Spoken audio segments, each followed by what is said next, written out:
Well, I'm wearing a tatty Barber jacket in the middle of the Cambridgeshire countryside, which must mean it's a time for an update on our Series 2A Land Rover.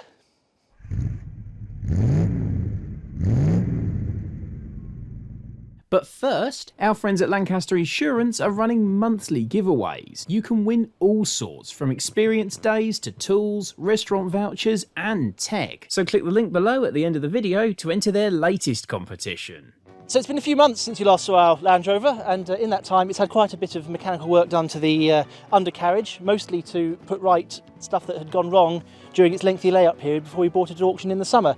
One of the main areas of work has been the brakes, which had actually had quite a lot of replacement parts like new cylinders and shoes when it was last used, but since then it's been sat still for a few years, and as brakes will do when they're not used, all the rubber seals and things had perished, so it needed new cylinders and shoes on all four wheels. They were very badly contaminated with brake fluid that leaked into the shoes. The cylinders were clogged up with rusty water and expired brake fluid. We had to get some of the fixings and things freed off, but actually replacing the parts was a simple matter of taking off the old ones and swapping on the new ones and then bleeding the system, which was quite tricky because this one has had a remote servo fitted to it, which caused a few problems with airlocks and things. So we needed to get a big pressure bleeder onto the system, push all the fresh fluid through, and now it has brakes that actually work on all four wheels rather than just this one, which was the one that was working when we got it. One of the biggest expenses we've made so far has been nearly £800 on a set of 4 parabolic leaf springs.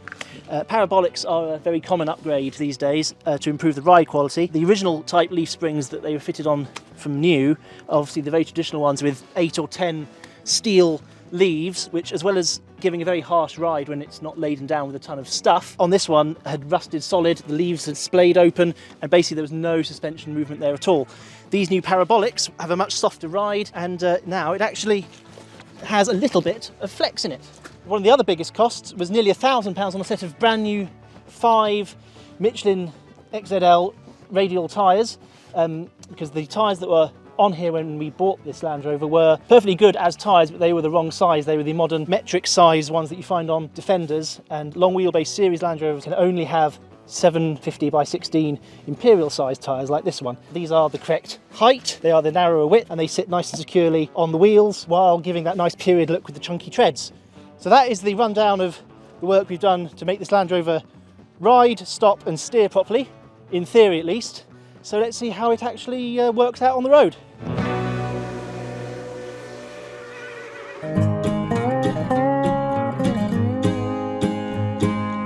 The answer is that it has made a massive and immediately noticeable difference, particularly the springs. I mean, those original springs were just lumps of rust, so it's not surprising that fitting new springs of any sort has changed the ride, even if we'd gone for straight swap of the traditional leaf springs. But going for the parabolics has really, really helped the ride. I mean, this is quite a bumpy Fenland farm track I'm on now, and you'll never mistake the ride to be a Jaguar, but I'm not having to cling onto the steering wheel for dear life, and particularly this being a long wheelbase Land Rover, the ride is actually remarkably good.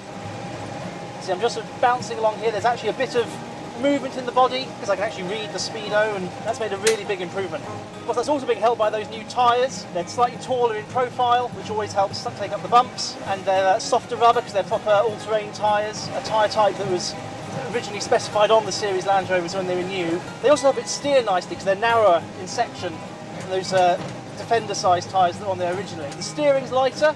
It doesn't sort of tram line as badly. There's quite a noticeable hump in the middle of the road where obviously the heavy lorries have come up and down here, and it's not to continue trying to ride out or into the bumps. There we go, just a bit smashed through a puddle. It sits really nicely on the road now. It's one thing that's always annoyed me about Series Land Rovers, or rather the reputation or the perception of them.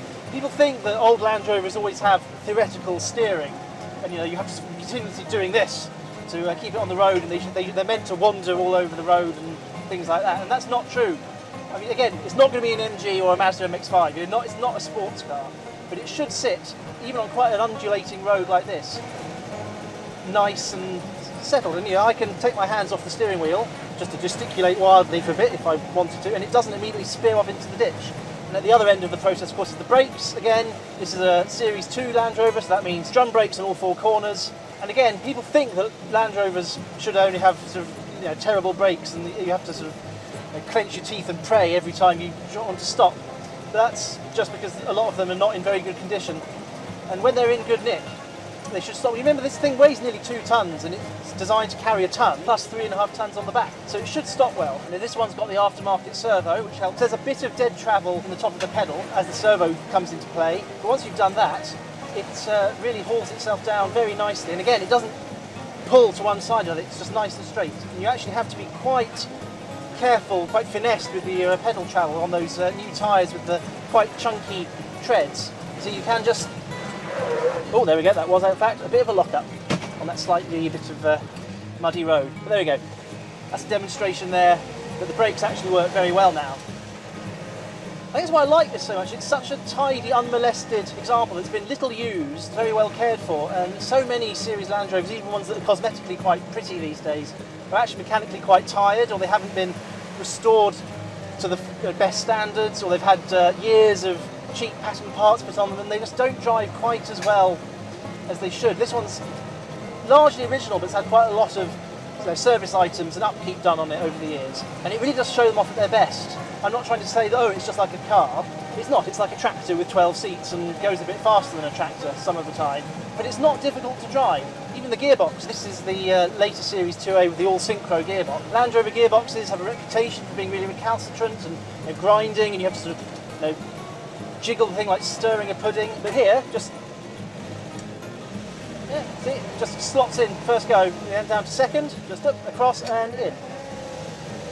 And off you go. I think this is shaping up to be a really good vehicle. We do need to investigate the engine. It runs beautifully, it's really smooth and silent, but it is quite smoky, particularly when it's cold and when you've just started it up, so I think we need to get the head off. We're into the sort of cosmetic tidying, it's got some electrical sorting to do. I think we're shaping up really nicely here, and I look forward to making it better as we go on.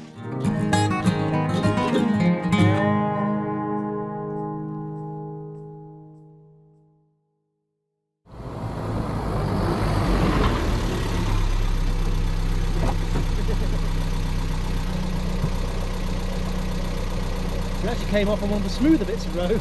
Haha! Yes! This video is proudly sponsored by Lancaster Insurance. Give them a call on 01480 400 889 for an insurance quote on your classic car. And don't forget to click the link below to enter their latest competition.